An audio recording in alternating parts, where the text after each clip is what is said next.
Grassfire mitumaw sa sitio Asinan, Barangay Sabang, Olango Island, pasado alas 10 ganyan buntag. Maabot sa 500 square meters ang luna. Kapiktado apan wa hinuoy mga estraktura sa dapit nga napiktuhan sa kayo. Matod ni SFO 2 Cesario Sinisa, Acting Station Fire Marshal sa Olango Fire Station. Ngayon tungkuan sa Marso, anas tulo ka Grassfire ang ilang marespondihan matag adlaw. May mga higayon pa nga moabot sa 5 ngadto sa unom ka Grassfire sulod lang sa kadlaw. Hinuon ni minus kini nining buwan sa Abril.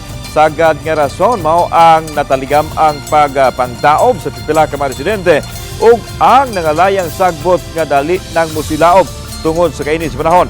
Subay nini subsub-usab ang gihimong kampanya sa Lapu-Lapu City Fire District pagpahinumdom sa publiko aron malikayan ang sunog. Gawa sa pagpanghatag ng mga flyers, ipaubos usab sa pagbansay-bansay sa Lapu-Lapu City Fire District ang mga residente sa isla sa mga angayan nilang buhaton kung ugaling may sunog nga mahitabo sa ilang dapit. Ang mga interior, dili dapit sa dalan is mga lagpad pagid na siya dito. So, napay mga pugon.